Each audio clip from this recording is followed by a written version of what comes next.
So, a Mexican trucking company hauling Hyundai auto parts across the U.S.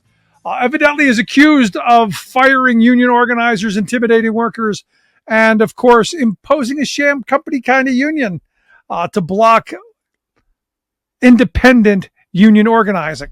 The Mexican Transportation Union, SITRABICS, I think is how you pronounce it, and the group Rethink Trade, they filed a USMCA labor complaint citing illegal outsourcing and the denial of rights. They're urging enforcement to protect cross-border drivers from exploitation and abuse. And here to share some thoughts on what that is, I've asked Daniel Rangel to come share some thoughts and fill us in. He's a research director there at Rethink Trade. You can check out their website, rethinktrade.org. Also, the lead petitioner in this most recent complaint against Hyundai. Daniel, thanks for taking time for us. Thank you for the invite, Rick. So let's start right from the beginning. You know, what's the legal grounds for this? What's the legal grounds under the USMCA's rapid response mechanism that supports this complaint against Hyundai's facility? Yeah, that is a great question because the rapid response mechanism, which is the tool that we're using to go after these labor rights violations, is something that is rather unique. This agreement, the US-Mexico-Canada agreement, includes a novel tool that allows unions, group of workers, and basically any kind of organization to flag to the US government violations of labor rights that are taking place in Mexico. Particularly, what we can do with this mechanism is when there's a violation to the freedom of association, of collective bargaining of Mexican workers, then we can go to the U.S. authorities so that they can investigate and, along with Mexico, redress the matter. Or if not, the company is going to face important sanctions. So let me ask you, because, you know, as I remember the original NAFTA before the renegotiated USMCA, you had these secret tribunals that would, you know, go after governments. How did we end up with this rapid response mechanism? How did this come about? Yeah, and this is quite like honestly the opposite of those secret tribunals that allowed corporations to sue governments. We ended up here because one of the most problematic aspects of the original NAFTA was that it created this almost common North American market, but it didn't include sufficient safeguards to support workers and to guarantee that there was going to be fair competition among the different companies that are set up in the three North American countries. And that created a race to the bottom in wages and working conditions, wage stagnation across the North American region.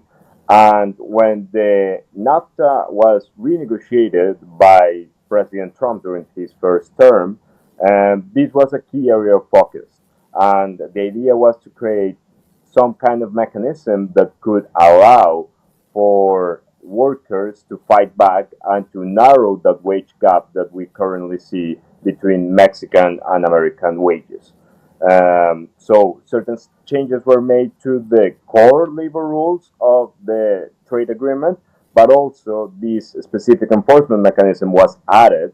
And this was only after the Democrats, when they won back the House in 2019, required the Trump administration in the first term to do better in terms of enforcement. And there was a negotiation that happened both between the U.S. government and Congress, but also U.S. government and the Mexican government back then, and that delivered this kind of mechanism. So, because, you know, here's the thing, I'm sitting here and I'm going, you know, this happened under Trump. You know, given the fact that what we've seen these last couple of months, the attacks on our independent unions here at home, I can't imagine that this was Trump's idea. Yeah, it's kind of crazy. I wouldn't say necessarily that this was Trump's idea.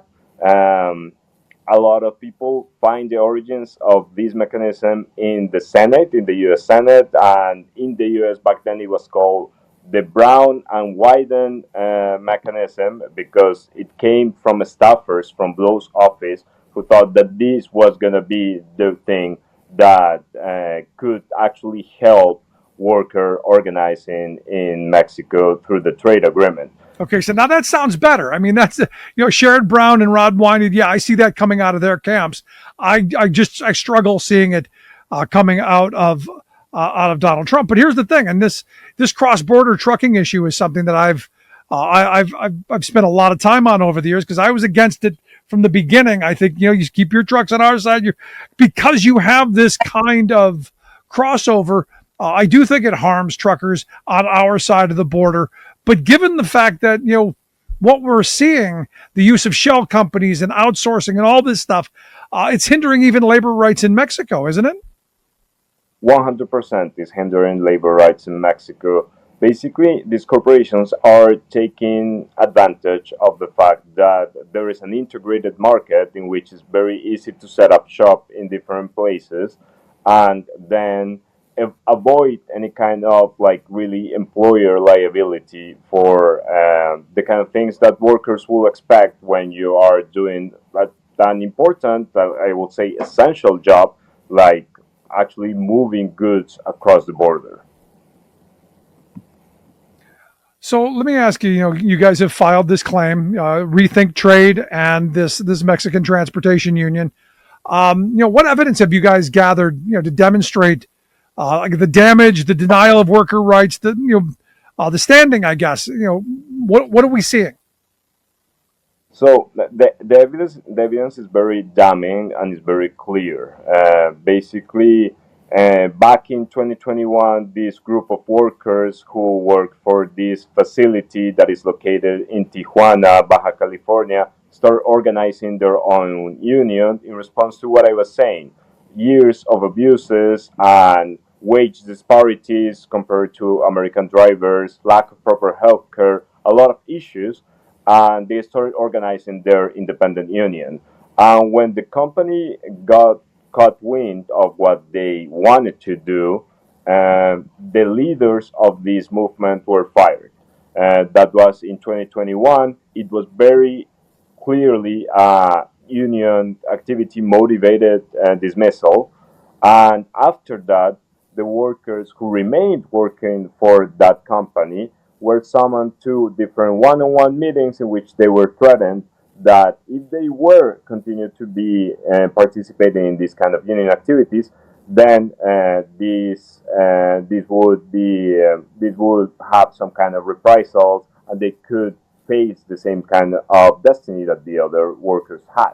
Right. All workers have been fired since then, and it's very clearly that this corporation has launched a union busting campaign against this union. So I got to ask you this: did they get American union busters to consult on that? Because sadly and unfortunately, I've heard that story, here at home. Yeah, it's pretty much the same kind of tactics that we see over and over again. The good thing under this trade agreement is that we actually can use it to try to get some help from the government to do something about it and to actually try to make these corporations accountable. So do you think this could set a precedent, not just in Mexico, but across both sides of the labor movement in both countries? Could this set a precedent for future labor rights complaints under the USMCA? That's the idea. We have seen a lot of complaints under the USMCA rapid response mechanism in the manufacturing sector, a lot of them related to autos, auto parts, other kind of goods. So, but we haven't seen one in this particular trucking industry. So that this is path breaking in that sense, and that's the kind of precedent that we want to set, that either it's goods or services, labor rights have to be protected under this economic agreement. So what do you hope, authorities in both countries, how do you think they'll respond to this? I guess one, how do you think they'll respond to it, or how have they responded, and how do you hope they'll respond to it? I think that they should respond positively. I have to say that the authorities in both countries have taken these kind of cases seriously, and they have tried to find some kind of actions that companies can take to redress the harm that has been done. The most important one, and is kind of like the low hanging fruit right now, is the reinstatement of these workers with back pay so that they can go back to their jobs and they can continue organizing without fear of reprisals taken against them.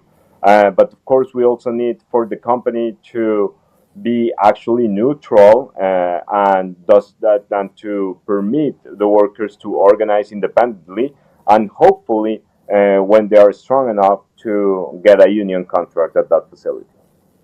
Yeah, because I look at this, and again, the whole idea is if you can raise up their working conditions, maybe we've got a fighting chance on actually living up to what we were sold when NAFTA was going to come around. That the rising tide. You've heard the rising tide thing about boats, but the sad reality is corporate America has used their yacht to crush us.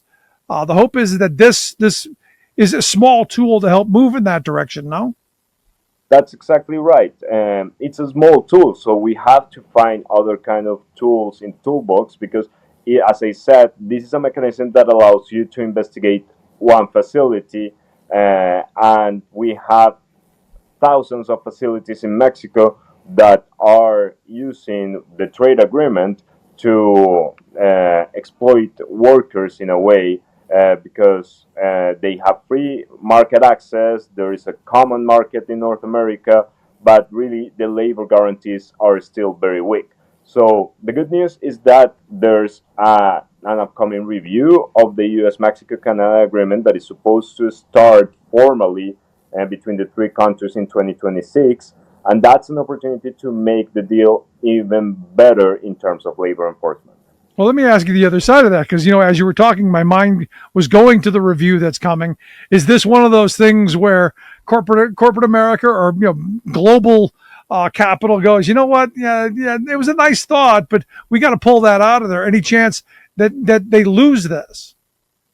I think that it will be very hard, Rick, because even I think corporate America and generally global capital hates this kind of mechanism.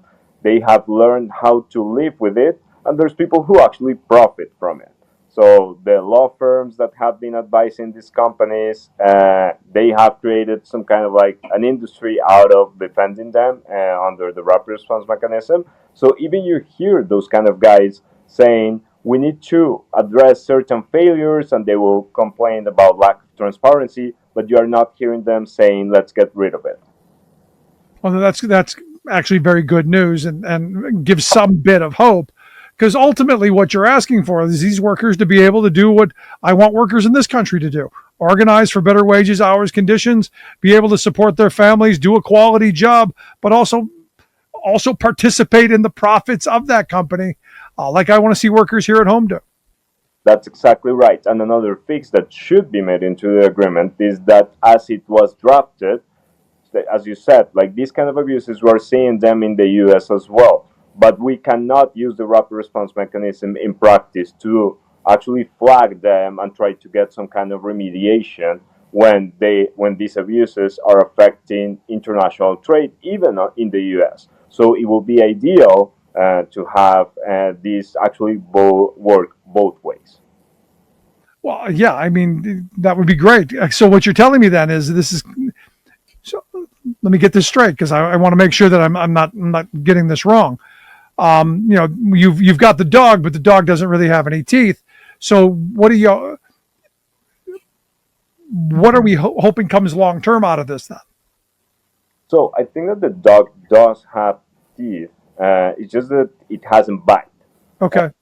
Because we have had 30-something cases against companies that are based in Mexico that have been involved in this kind of like denial of rights and problems, but there hasn't been any kind of sanction just yet.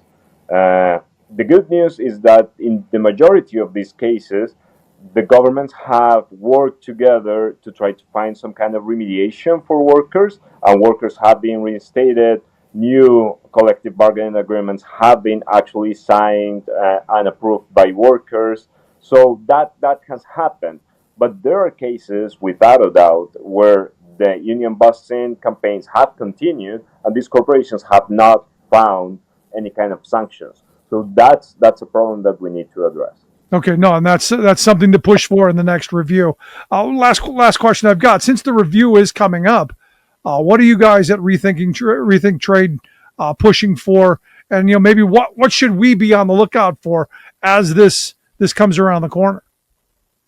So I think that there are several things that we need to address in this review. The first and most important one is try to find tools beyond this one that actually elevate wages in industrial facilities in Mexico to the level that U.S. manufacturing plants have.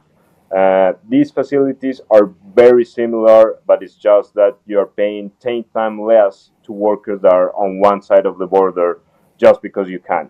And that's not going to be necessarily addressed by the rapid response mechanism. The rapid response mechanism has to be strengthened, has to be made more transparent, and has to be made actually bilateral, as I was saying.